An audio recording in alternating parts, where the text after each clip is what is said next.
Bueno, hermanos, pues ¿cuántos están listos para la palabra del Señor? Amén, amén. El título del mensaje, la iglesia local, diseño de Dios. Y es posible que estemos algunos domingos, ¿verdad? Compartiendo sobre este tema desde diferentes ángulos que encontramos en la Escritura. Definitivamente, cuando uno va a la palabra del Señor, algo que no podemos hacer es que no podemos separar a Jesucristo de la iglesia. No podemos separar a Jesucristo, que es la cabeza, dice la palabra, de su cuerpo, y su cuerpo es la iglesia, el cuerpo de Cristo. Pero muchas veces eso es lo que se pretende hacer. Y muchos tienen esa visión de la iglesia, esa visión de su relación con Cristo, y piensan que están bien, claro, porque desconocen lo que dice la palabra del Señor. Y piensan que no, yo puedo servir a Dios, yo puedo servir a Cristo, yo puedo ser cristiano, pero yo puedo ser individual también. Yo puedo funcionar totalmente independiente, a mi manera, a mi forma. Y yo estoy haciendo esto, y tengo este ministerio, y tengo aquello y lo otro. Pero cuando uno va a la Escritura, ese no es el diseño de Dios. El diseño de Dios no es que funcionemos nosotros de manera independiente, de manera individual. Que la gente salga por ahí como quiera. No, ese no es el diseño. El diseño es que Dios ha establecido a la iglesia, y a la iglesia, cuando nos referimos local, es que queremos diferenciar, porque ciertamente iglesia es, en el sentido, ¿verdad?, de la salvación, todos aquellos que han recibido a Cristo, que han recibido la vida del Señor, todos esos son iglesias. Cada uno de nosotros somos iglesia en ese sentido. Pero cuando la palabra nos está hablando a la iglesia como cuerpo y nos está dando instrucciones en la Escritura, en el libro de los en Efesios, en 1 Corintios, el Señor hablando de los evangelios, está hablando de una iglesia local, un cuerpo que Dios ha separado y determinado para cumplir sus propósitos. Y eso no honra a Dios ni al diseño de Dios, por lo tanto no va a funcionar. En primera instancia no glorifica a Dios, y segundo no va a funcionar. Y tenemos que tener cuidado, porque los tiempos que nosotros vivimos nos llevan a nosotros, en vez de vivir por lo que Dios dice, muchas veces tenemos la tendencia de vivir por lo que creemos que funciona, por lo que nos parece que funciona.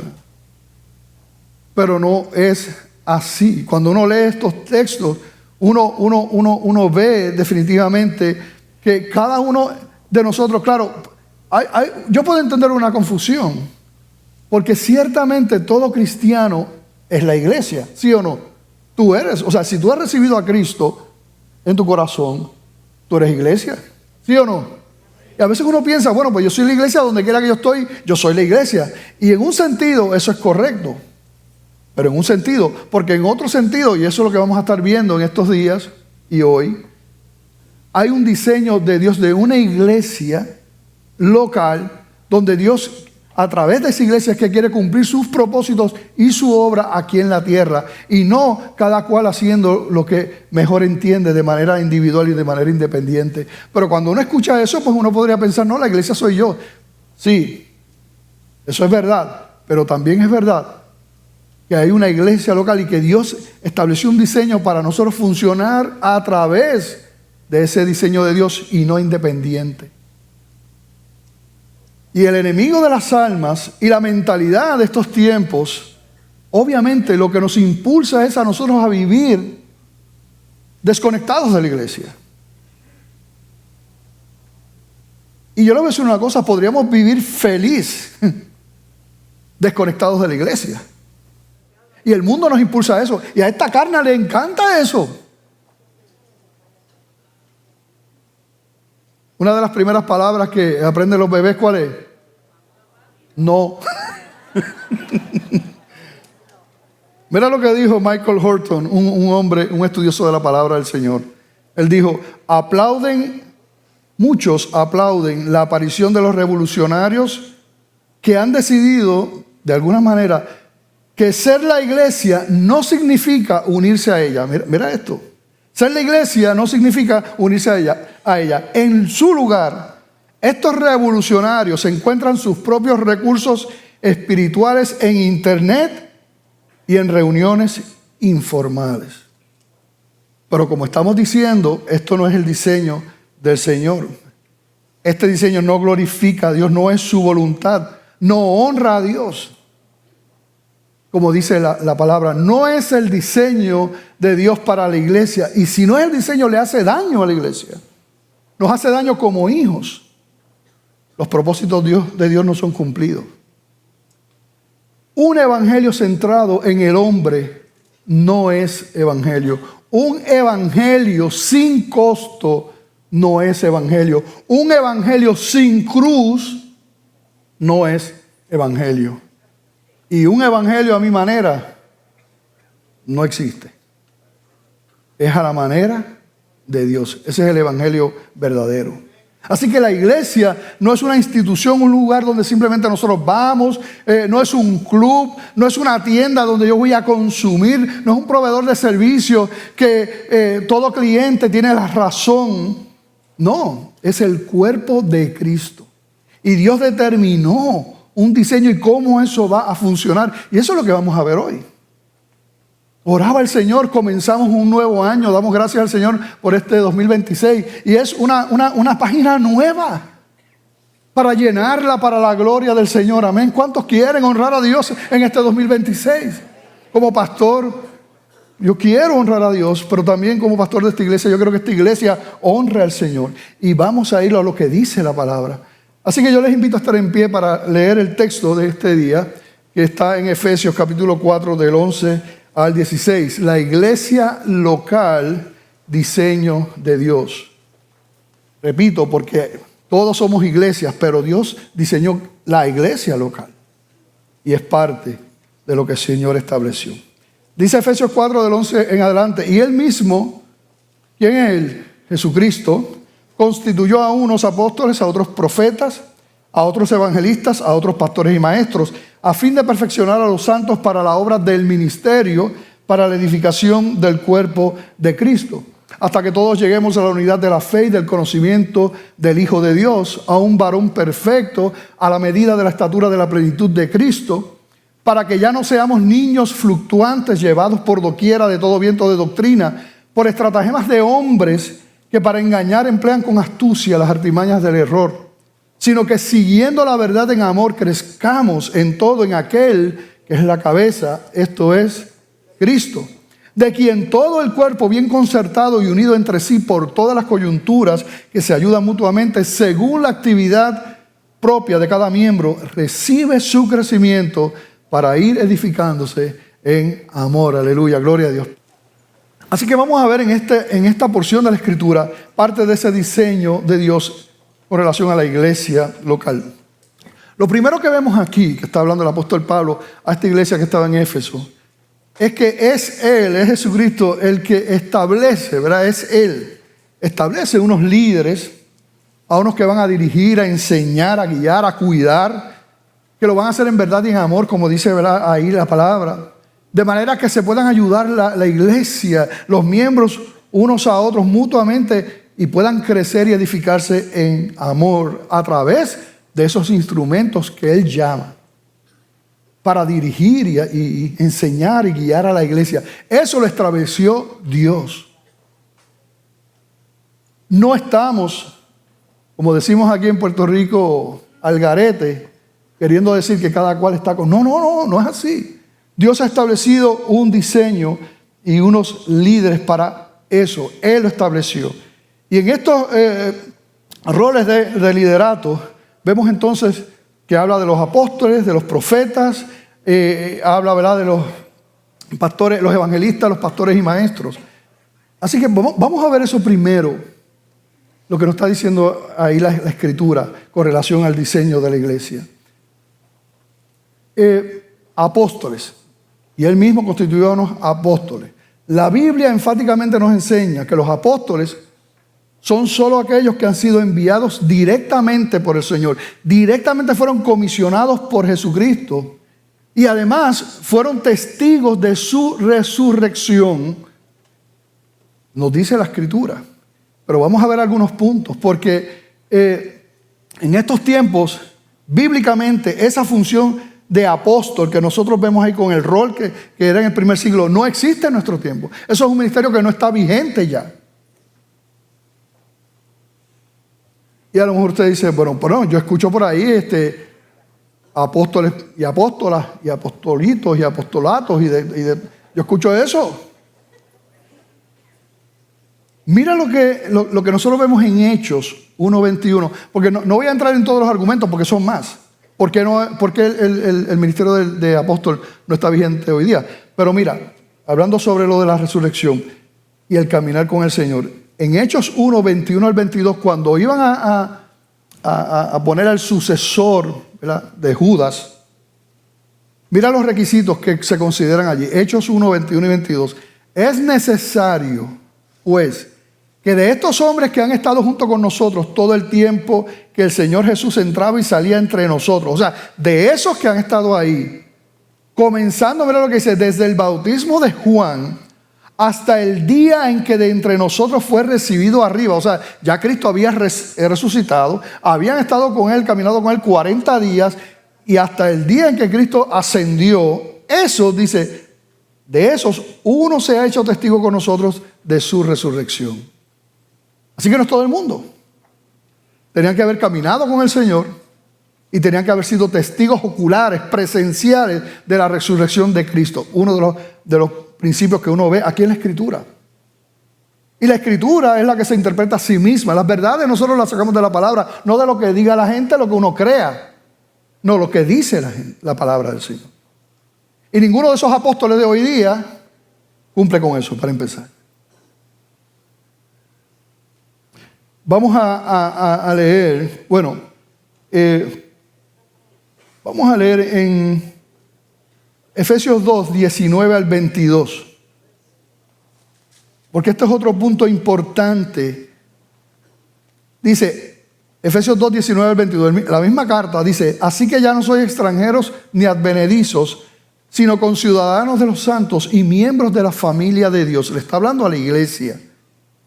Versículo 20 es el importante aquí, dice, edificados sobre el fundamento de los apóstoles y profetas, siendo la principal piedra del ángulo Jesucristo mismo, en quien todo el edificio bien coordinado va creciendo para ser un templo santo en el Señor, en quien vosotros también sois juntamente edificados para morada de Dios en el Espíritu. El versículo 20, y me lo pueden dejar ahí en pantalla, establece algo bien importante. Que esa iglesia fue edificada sobre un fundamento, una base. ¿De qué dice ahí?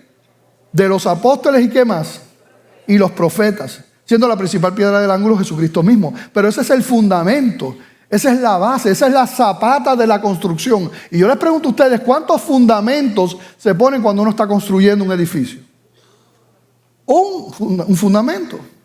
Tú no estás poniendo fundamentos sobre fundamentos, porque entonces en el contexto de la Biblia estaría abierto todavía. Sin embargo, la Biblia es clara en que el canon ya ha sido cerrado. Ya nadie puede añadir a lo que está hecho. Así que ya no hay una nueva revelación de parte de unos apóstoles.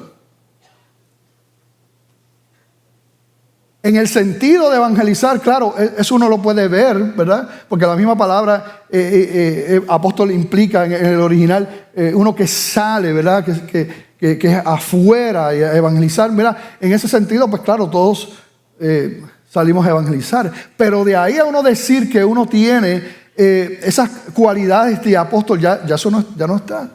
Tampoco hay una autoridad sobre todas las iglesias. Nadie tiene eso. Los apóstoles que vemos por ahí ellos a sí mismos se hacen llamar apóstoles. El mismo Señor decía que no se pusieran nombres y demás. Y uno ve, ya no es simple, no ser un pastor, eso es una porquerita. No, yo soy el apóstol y tú ves esto. Y con escuderos y cuánta cosa hay y la locura que vive el mundo. Pero cuando uno va aquí, ya eso fue parte del fundamento, ya eso se terminó. Y no solamente los apóstoles, sino que incluye también ahí los profetas. Fíjate que no menciona a los pastores y maestros y demás, porque eso está vigente hoy día. Pero sí incluye ahí como parte del fundamento los apóstoles y los profetas, porque ya nadie puede traer nuevas revelaciones, ya nadie puede pretender ejercer autoridad sobre todo, ni los apóstoles, ni tampoco un profeta. Esas posiciones ya no están como estuvieron ahí. Claro, fueron parte importante y necesaria, ¿verdad? Y el Señor lo estableció así en ese primer siglo, cuando el Espíritu Santo comienza su obra con la iglesia del Señor. Y lo vemos en la Escritura, amén, y gloria a Dios por eso, pero fue hasta ahí. El mismo apóstol Pablo dice que él, que fue el último, fue como un abortivo, dice. Y él mismo defendía precisamente su apostolado porque él vio a Cristo. Cristo se le reveló físicamente y demás. Pero él mismo dice como un abortivo, o sea, lo último que el Señor, ¿verdad?, llamó a ese ministerio. Luego de ahí no. Eso fue parte de ese fundamento. Así que es importante, lo mismo es con los profetas. Esa posición de un profeta que tenga un mensaje a todo el pueblo, todo el mundo, a todas las iglesias. No. Ya nosotros tenemos la palabra del Señor. Si nosotros leemos en primera, vamos a buscarlo por aquí, es que tuve que cambiar aquí un orden. En 2 de Pedro 1:19, lean conmigo, dice la palabra: tenemos también la palabra profética más segura, a la cual hacéis bien en estar atentos, como a una antorcha que alumbra en lugar oscuro, hasta que el día esclarezca y el lucero de la mañana salga en vuestros corazones. ¿Y cuál es esa palabra profética más segura que el apóstol Pedro está hablando ahí? La palabra de Dios. Ya la tenemos. Ya no necesitamos unas nuevas revelaciones que nos digan, no, porque ya está la palabra de Dios completa. Nadie puede añadir. De hecho, el que haga eso, en Apocalipsis nosotros vemos que es maldito el que haga eso. Ya está la revelación completa. Ya Cristo vino, murió, resucitó, dio la palabra del Señor, se cerró el canon de la Escritura. Así que ya lo tenemos todo. Claro, Dios puede seguir hablando, ¿verdad que sí? Dios puede seguir hablando. Él es soberano, Él es el Señor, es todopoderoso. Claro, nunca va a contradecirse con lo que dice la Escritura, pero tampoco Dios, ya que tenemos la palabra, va a estar por ahí dando nuevas revelaciones a las iglesias y esto y lo otro, y nadie puede pretender tener esa autoridad sobre todas las iglesias, tampoco lo hay. Por lo tanto, ya eso no está vigente. Y hay, ¿verdad?, un mensaje personal que Dios puede dar, pero hay otras cosas que uno no puede entender, que uno escucha por ahí. Por ejemplo, si alguien viene, porque hay alguien que tiene esa cuestión de que, no, pues yo soy profeta. Ya tenemos la Biblia. Profeta en términos como que de decir lo que va a pasar en el futuro y cosas así. Y hay gente como que le gusta eso, ¿verdad? Pero ya tenemos la Escritura.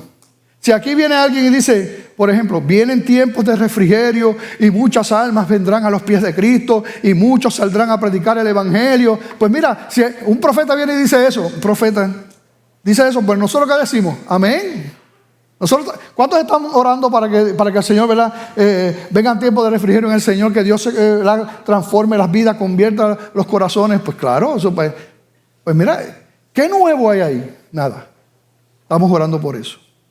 Si alguien viene y dice, vienen tiempos difíciles para la iglesia, pues mira, ¿quién no sabe eso? ¿Quién no sabe eso aquí? Levante la mano. Lo vamos a enviar para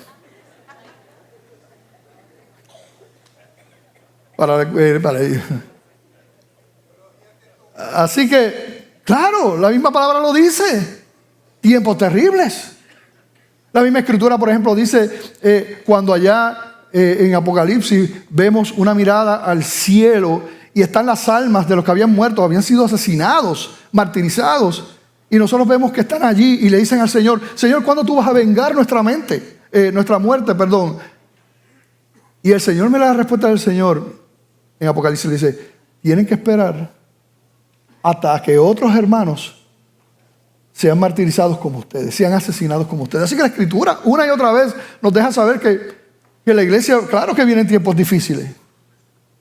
Así que, ¿qué de nuevo hay con eso? Ahora, si alguien viene y dice, pueblo mío, vienen tiempos difíciles, vendan todo lo que tienen y se van a una isla y compren muchos alimentos y almacénenlos allí, quédense allí. Si uno escucha eso, uno dice, jamás vamos a hacer eso. Porque tal mensaje, y uno escucha cosas así. Y hay iglesias que han hecho eso, que estoy presentando aquí como un ejemplo. Pero cuando tú vas a la Escritura, ¿cómo eso pasa el filtro de la palabra del Señor? Dios nos ha mandado al mundo a predicar en el Evangelio. Las cosas se van a poner más difíciles. Es la iglesia la que tiene la luz en medio de las tinieblas. ¿Cómo la luz se va a ir y va a dejar las tinieblas? Ese no es el mensaje del Señor. Jesucristo oraba y decía, Padre, yo no te pido que tú los saques del mundo. Yo te pido que tú los guardes del mal, que tú los uses. Así que eso no es una profecía que está conforme a la Escritura. Eso no está bien. Y eso de que dice, no, compra muchos alimentos, muchos alimentos, un montón de potes de salchicha, un montón. Y mételos en un búnker para que, y almacénalos y esto y lo otro. ¿Dónde eso pasa el filtro de la palabra y del carácter de Cristo? Si hay hambre y necesidad y yo tengo un pote de salchicha, yo tengo que compartirlo.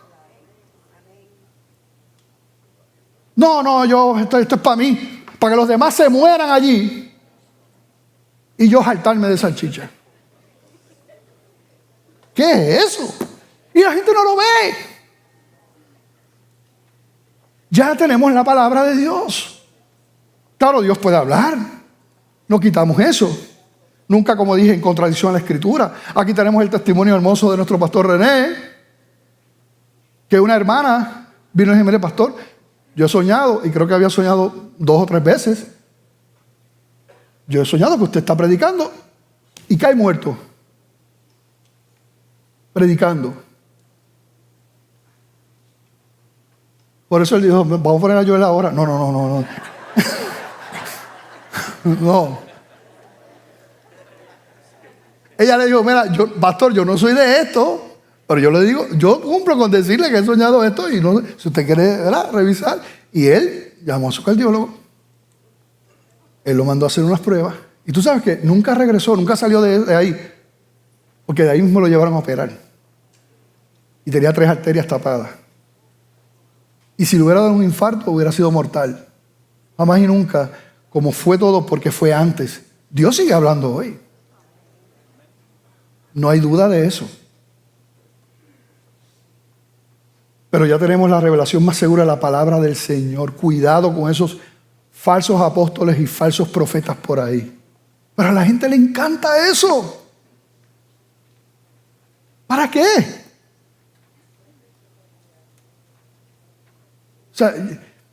Es una niñería realmente. Tenemos la palabra más segura. Y es bueno planificar y ahorrar y todas esas cosas. Pero si es bueno para eso, es para bendecir a nuestro prójimo, sí. No para nosotros. Definitivamente.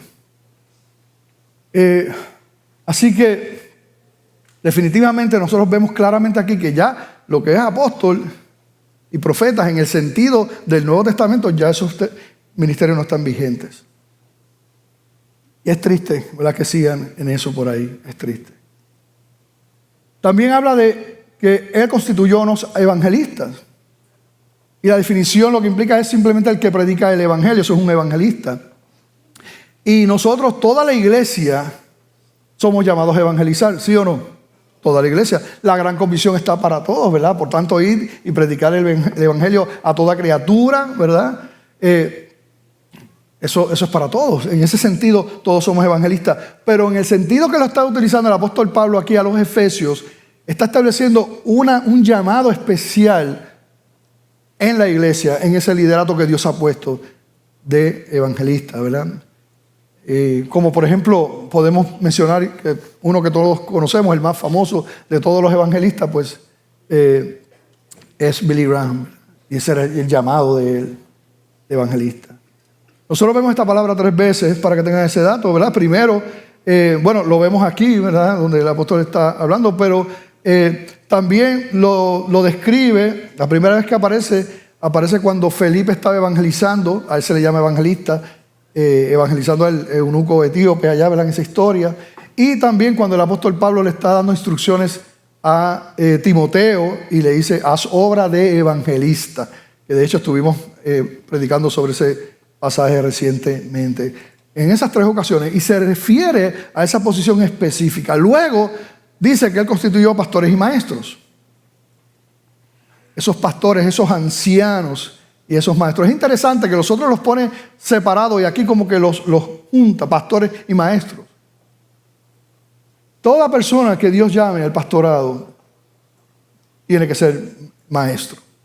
Ahora, no todo que es maestro necesariamente va a ser pastor.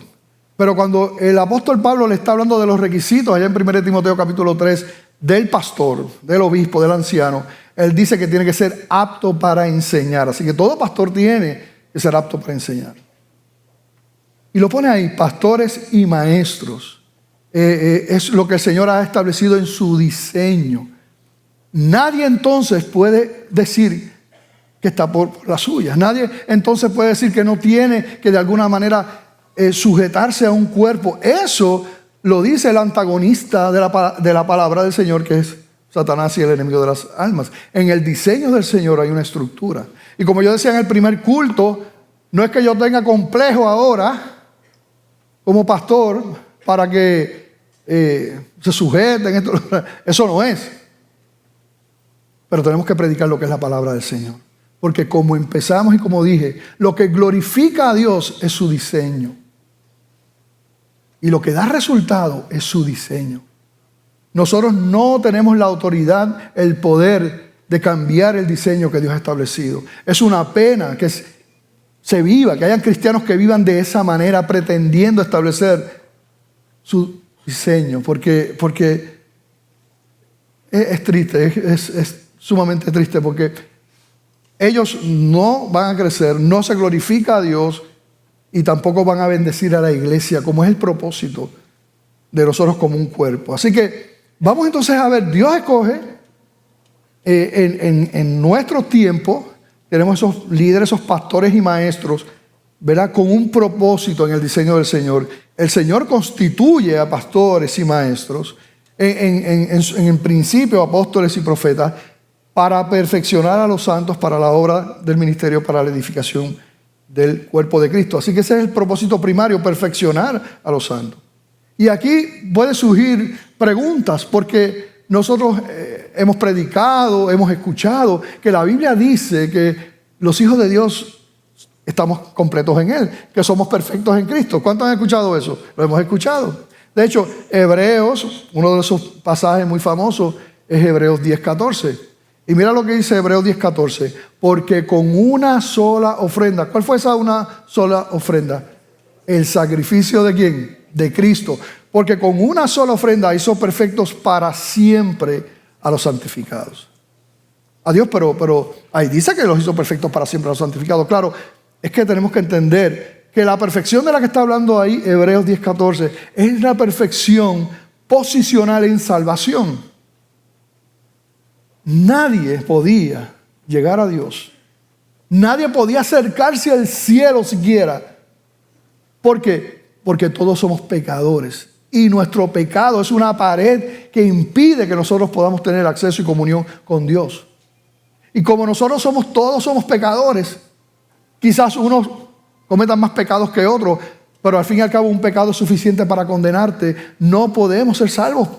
Entonces, para ser salvo tú tenías que ser santo, tú tenías que ser perfecto. ¿Cómo Dios resolvió eso? Él mismo se entregó, se hizo como uno de nosotros y murió en la cruz del Calvario para que los que crean entonces reciben ese perdón del Señor. Y esa perfección, esa santidad de Cristo, esa justicia de Cristo es atribuida a nuestra vida. Y eso nos da salvación. Ahora, hay otra perfección que nos habla la Biblia, donde vemos que es un proceso, Dios trabajando con nosotros, con los hijos de Dios. Y un versículo que podemos citar es Filipenses 1:6. Filipenses 1:6 dice, estando persuadido de esto, que el que comenzó en vosotros la buena obra, la perfeccionará hasta el día de Jesucristo. Entonces está hablando de otro tipo de perfección. No te está hablando ahí de salvación. Está hablando de cómo el Señor te va a ir llevando, formando su carácter en tu vida y en mi vida, en los hijos de Dios. Y los que llevamos tiempo en el Señor hemos sido testigos de cómo uno comienza en el Señor y cómo a través del tiempo, cómo Dios va transformándonos, como también en otro pasaje dice, de gloria en gloria, Dios formándonos a nosotros. Y tú sabes que Dios pudo transformarnos en ese proceso sin la necesidad de nadie. ¿Sí o no? Claro, Él es Dios. Él lo pudo haber hecho, ¿verdad?, por obra del Espíritu Santo, Él mismo, Jesucristo mismo, Jehová mismo. Pero tú sabes que no, Él no lo hizo de esa manera. Él no lo quiso hacer de esa manera. La manera en que Él iba a trabajar en ese proceso de perfección en la vida de los creyentes, formando su carácter, iba a ser a través de la iglesia. Iba a ser a través de esos líderes, pastores, ancianos, maestros. Eso es lo que dice aquí.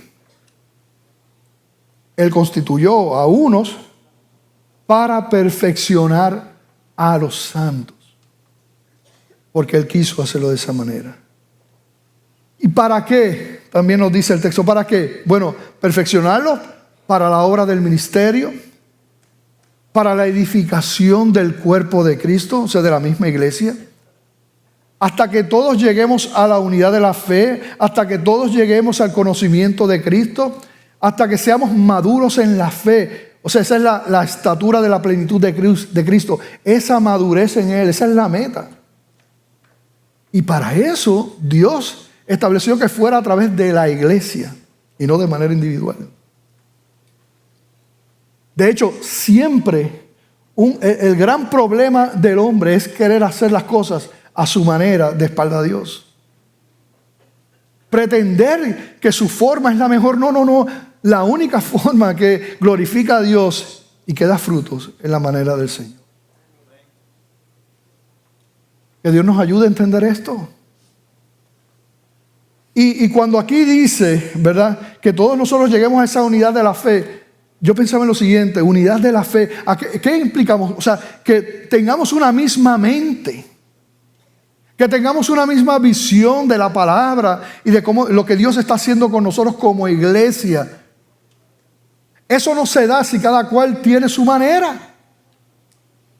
Bueno, el pastor dice esto, mi líder dice esto, el maestro dice esto, pero a mí no me importa. Esto es lo que yo creo y esto es lo que así es que te dice. No, así no podemos llegar a ningún lado. Y yo le pido al Señor, yo anhelo que Dios sea glorificado en nuestra iglesia y que este año sea de mucha bendición y que muchas vidas vengan a los pies de Cristo y que muchas vidas aquí que están en la iglesia puedan servir al Señor y crecer en el Señor y ser testimonio. Anhelo eso como pastor, y la única manera que nosotros podemos caminar y andar y ver esos frutos es si estamos en una misma mente. Si yo voy por un lado y tú vas por otro y el otro va por el otro, lo que vemos aquí es que eso no se va a dar. Miren, el internet es una bendición, pero el internet no te puede pastorear a ti. Eso le corresponde a la iglesia a la que Dios te ha llamado. Son tus pastores, líderes, tus maestros a los que Dios puso para pastorearte y guiarte. Es de hecho de esta manera en la que podemos crecer en unidad, llegar a esa unidad de la fe, al conocimiento de Cristo. Tristemente hablando, mucha gente, sus pastores, su iglesia es el internet. Pero eso no es el diseño bíblico. Yo no conozco a nadie que haya tomado ese camino que esté funcionando en comunión con la iglesia. No. Muchas veces terminan hasta yéndose de la iglesia. Porque no es el diseño del Señor.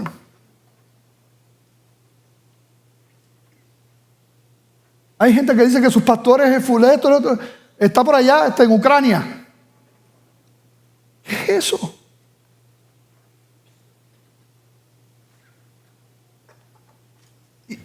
Y hay que predicar de esto, porque esto le está haciendo un daño terrible a la iglesia. No es el diseño del Señor. Y ya el apóstol Pablo en el primer siglo le está hablando a la iglesia en Éfeso: esta es la manera. Los que se pastorean a sí mismos o son pastoreados por los recursos de internet, como les dije, tristemente terminan separados del cuerpo. no pueden caminar juntos. Fíjate cómo toda la Escritura coincide. Cuando Jesucristo estaba orando en Juan capítulo 17, Él oraba y decía, Padre, que sean uno, como tú y yo somos uno. Y después más adelante decía, que sean perfectos en unidad, para que el mundo crea que tú me enviaste. O sea, Él va a ser un testimonio poderoso en la unidad de la iglesia. ¿Dónde estás tú en esto que nos dice la palabra?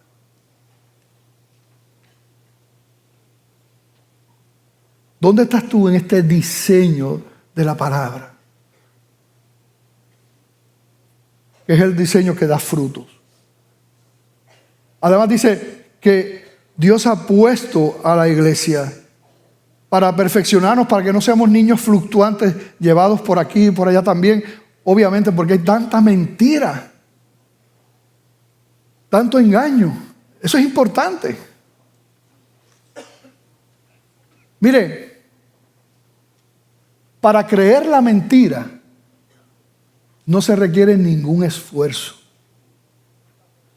Para que nosotros creamos la mentira, mira, eso nos fluye. A esta carne, la mentira nos fluye.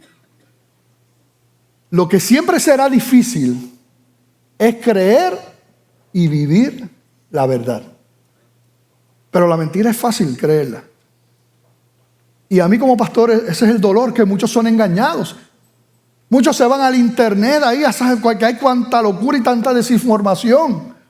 No, ni siquiera vienen a las clases bíblicas, al instituto bíblico, a reunirse con el pastor. Vamos a ver estos puntos por la palabra. Se van al internet. Y yo te digo una cosa, después que a ti la mentira te ha robado el corazón, regresar para atrás es bien duro y bien difícil. ¿Ya tú la creíste?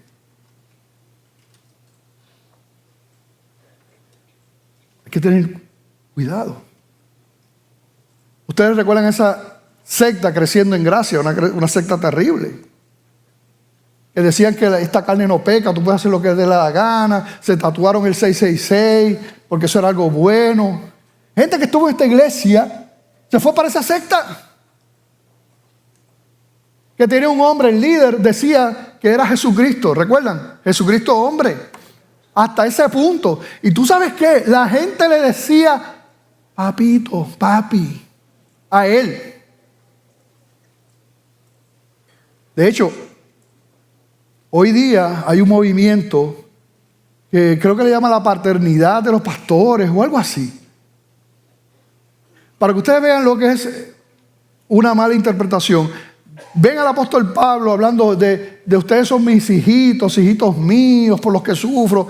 Y entonces toman ese versículo sin ninguna consideración bíblica de su contexto. Y entonces dicen, entonces estos pastores, pues entonces yo soy el papá de todos ustedes.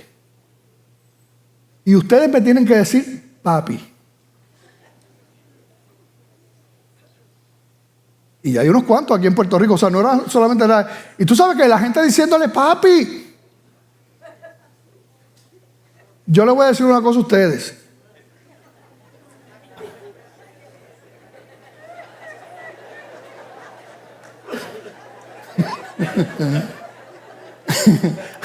A mí solamente me dice papi Joel Andrés, mi hijo mayor, Luis Sebastián, mi hijo menor, y la nena mía. Esa me puede decir papi.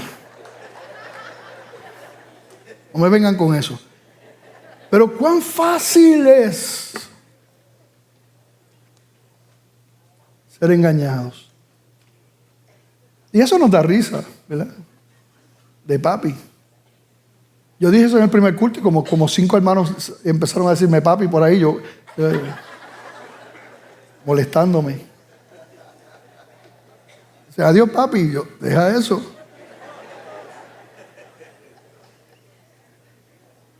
Eso nos da risa. Pero cuando ha habido pastores que han matado, asesinado a sus ovejas, eso nos da risa. Cuando ha habido pastores que violan a sus ovejas, eso nos da risa. En el diseño del Señor, Dios ha establecido claramente cómo debemos funcionar como cuerpo y cuáles son nuestras autoridades. Claro, si yo estoy en una iglesia que no predican la palabra de Dios, ese mismo día yo me voy de la iglesia. Si yo estoy en una iglesia que empiezan a predicar una herejía, ese mismo día me voy.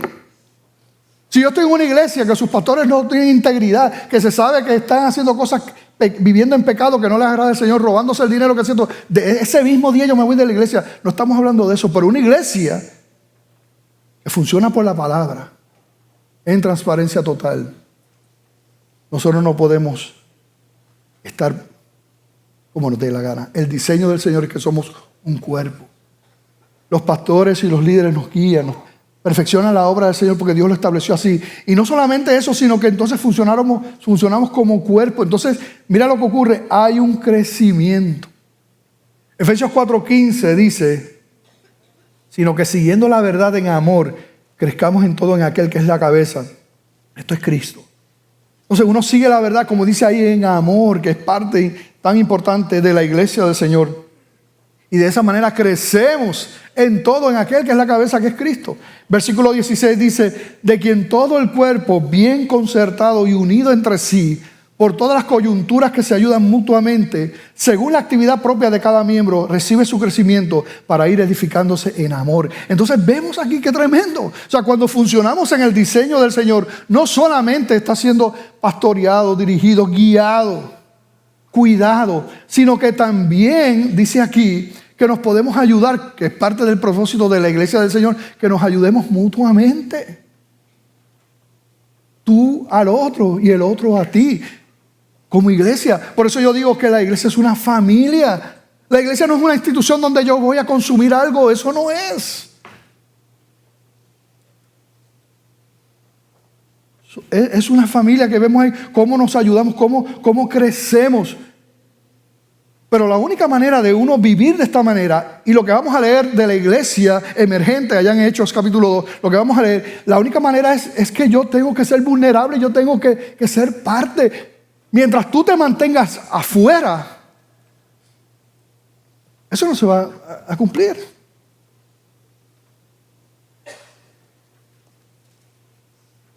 No es el diseño que Dios tiene para ti, que tú vengas los domingos y te sientes y saludes a los que tienes a tu lado y nada más. Eso no es el diseño de Dios para la iglesia, para ti. Una de las cosas que yo le digo a ustedes, que es un refrán, ¿verdad? Podemos decirlo así, que Dios puso en mi corazón, es que nosotros como iglesia, la iglesia bautista de Glenview, una de nuestras metas es que nosotros podamos ser pequeños. Porque las iglesias grandes tienen ese reto de que podemos ser grandes en número, pero ni nos conocemos. Así que anhelamos ser una iglesia pequeña. Nosotros hacemos todo lo que podemos, los esfuerzos y los diferentes grupos, y se lo decimos una y otra vez, pero la decisión está en ti. Yo quisiera conocerlos a todos. Yo se lo he dicho antes. Y conozco a muchos de la iglesia. Y trato de aprenderme el nombre de todo el mundo. De vez en cuando le cambio los nombres a alguien.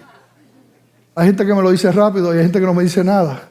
Y después yo me entero, ahí mi madre, llevo como un mes diciéndole a este hermano Irán y era Hernán. Yo quiero conocerlos. Y usted dice, pero pastor, ¿pero cómo es eso si esta iglesia es demasiado grande? No importa, tenemos un montón de días por ir para abajo, hasta que Cristo venga.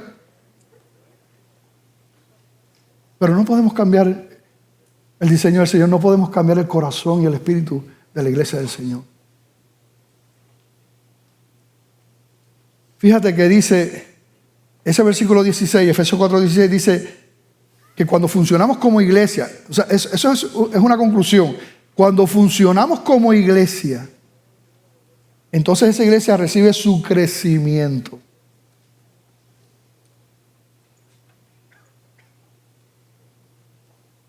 Y ese es mi anhelo, Señor, que podamos caminar en tu voluntad. Hay tantas almas perdidas, tanto dolor. Señor, aléjanos de lo que aprendimos nosotros culturalmente sobre la iglesia, que era que los que estaban al frente eran los que hacían todo, yo no hago nada. Aléjame de eso porque eso no es bíblico. Nosotros somos la iglesia. Y un ejemplo claro que quizás en algún momento volvamos, porque como les dije, es posible que nos quedemos en varios temas sobre el diseño de Dios para la iglesia local. Pero yo quiero que ustedes vean conmigo esto que está hablando el apóstol Pablo a los Efesios, pero verlo en la realidad de esa iglesia naciente en Hechos capítulo 2 versículos 41 al 47. Ahí se ve lo que estamos hablando como iglesia. ¿Dónde estás tú ahora mismo? A mí me confrontó mucho el mensaje.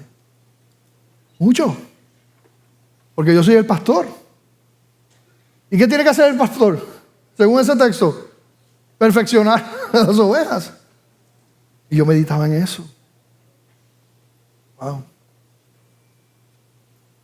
Así que he sido confrontado con mi parte y tu parte. ¿Y tu parte?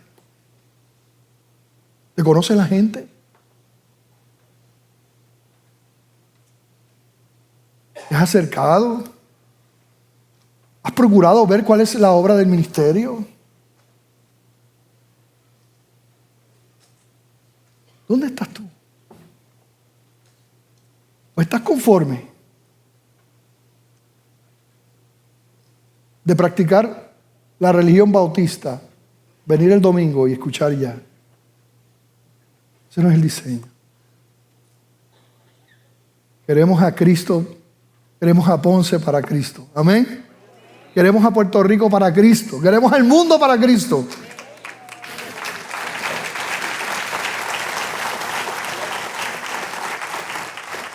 El Señor designó a la iglesia para eso.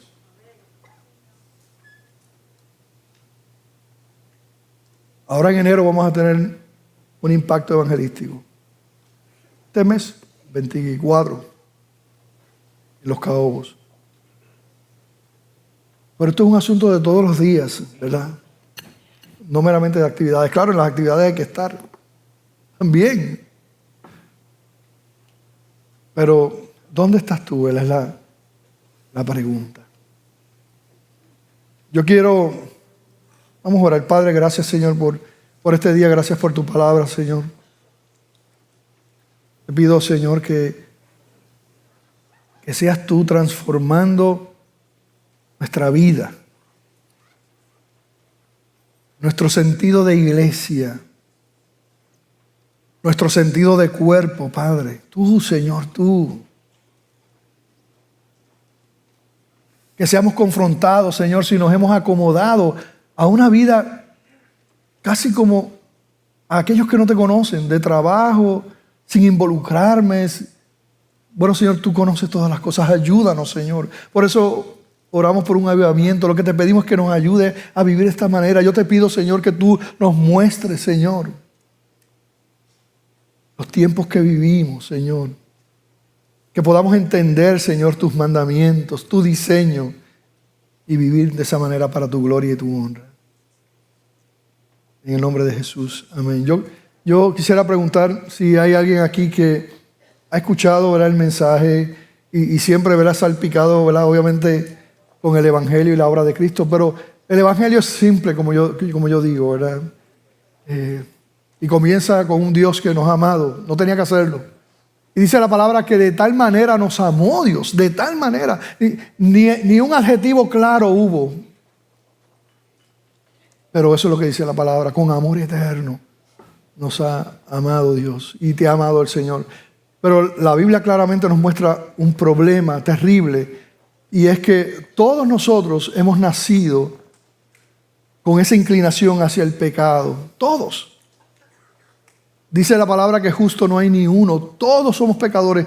Tú eres pecador, tú eres pecadora también. Y ese pecado, nuestro pecado, nos ha separado de Dios. Por eso no podemos disfrutar de esa comunión con Dios y esa vida con Dios, porque el pecado nos ha separado. Y no había manera de que tú o yo pudiéramos llegar al Señor a través de nuestra justicia y nuestras obras. No eran suficientes, nunca nos iban a hacer perfectos. Y Dios, sabiendo eso, Jesucristo sabiendo eso, decide hacerse como uno de nosotros para representarnos en la cruz y con su muerte y su sangre pagar el precio del pecado, para que los que crean en Él entonces reciban el perdón de todos sus pecados. Y como todos sus pecados son perdonados en Cristo, reciben también la vida eterna. Eso es lo que dice Juan 3:16. Porque de tal manera amó Dios el mundo que ha dado a su Hijo unigénito para que todo aquel que en él cree no se pierda, mas tenga vida eterna. El amor del Señor, el perdón del Señor. Dios te ama, pero es importante, ¿verdad?, que tú lo reconozcas. No podemos quitar el arrepentimiento del medio. No, es necesario que tú confieses tu arrepentimiento. Es triste cuando las iglesias que en estos días no predican la palabra de Dios, no predican el evangelio y le dicen a todo el mundo, ven al Señor tal como tú estés, no los confrontan con el pecado nunca. Siempre le están pasando la mano. Lo triste es que cuando venga Cristo o cuando ellos mueran, si nunca se arrepintieron de sus pecados y confiaron al Señor y le entregaron su vida y lo confesaron públicamente, ¿tú sabes qué? Lo que les espera es una condenación eterna. Triste eso. Pero los que lo confiesan su pecado, Él es fiel y justo para perdonarnos, ¿verdad?, de toda maldad, de todos nuestros pecados. De recibirnos por gracia. Pastor, pero es que yo he hecho muchas cosas terribles. Yo también. Y mucha gente. Pero no hay ningún pecado que esté por encima del poder de la sangre de Cristo Jesús. Ninguno. Si tú te arrepientes, hay perdón. Así que yo pregunto, porque yo creo que es importante confesarlo públicamente. Cristo hacía los llamados públicamente, los apóstoles hacían públicamente. Yo no puedo entender ahora a esa línea reformada que no hace llamado. Puedo entenderlo, pero yo creo que es importante. Claro, como nosotros repetimos aquí, levantar la mano nos salva. Pasar al frente nos salva, repetir una oración nos salva. Pero una persona que verdaderamente se arrepienta de sus pecados y confiese a Jesús y crea en Él, claro que sí, que tiene el perdón de los pecados y la vida eterna. Así que yo pregunto si aquí hay alguien que el Espíritu Santo ha estado llamando y hoy dice, Señor, perdóname. Sé que soy pecador, sé que soy pecadora. Perdóname, Señor. Y cree por la gracia del Señor en que no hay otro camino que es Cristo Jesús. Yo no te hablo de religiones, yo te hablo de Cristo.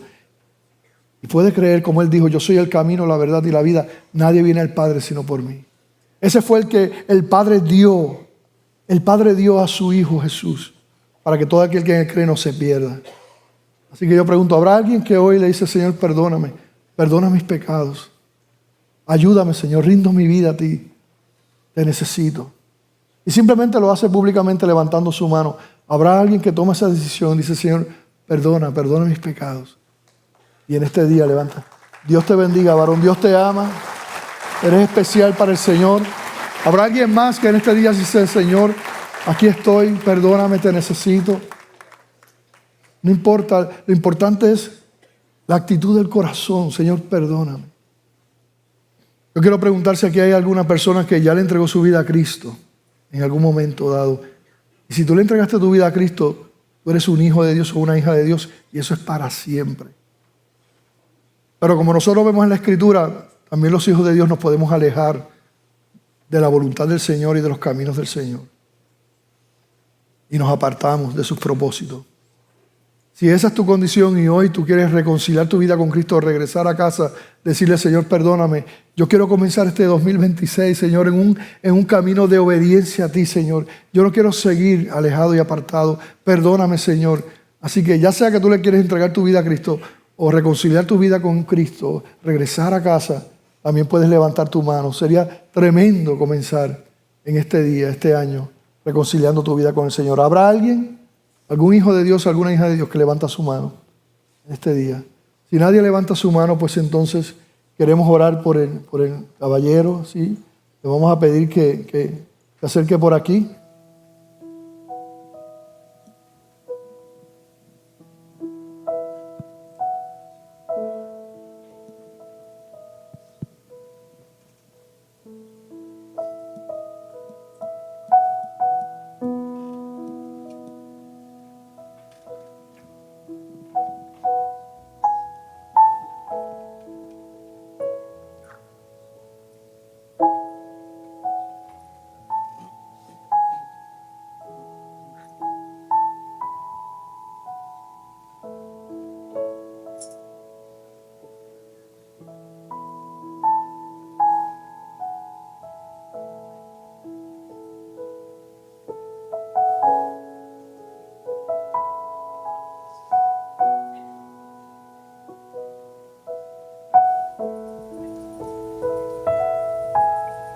Con todas las gracias al Señor en este día. Te invito a estar en pie. Damos gracias al Señor por esas vidas. Pero el mensaje, el corazón del mensaje es para la iglesia. ¿Qué tú vas a hacer? Solo te pido que tú veas tu vida a la luz de este texto y veas ahí a ver qué Dios quiere hacer contigo. Amén.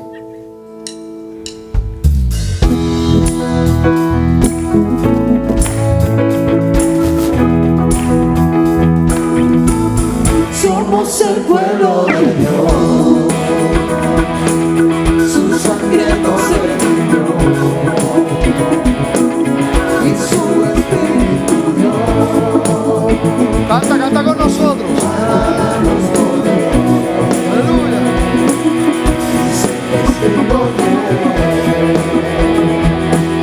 Y llevaremos su gloria a cada pueblo y nación, trayéndoles esperanza y nuevas de salvación. Y su amor nos impulsa, no nos podemos callar. Anunciaremos al mundo de su amor y verdad. Y llevaremos su gloria a cada pueblo y nación. Canten fuerte al Señor. Eso es. Aleluya.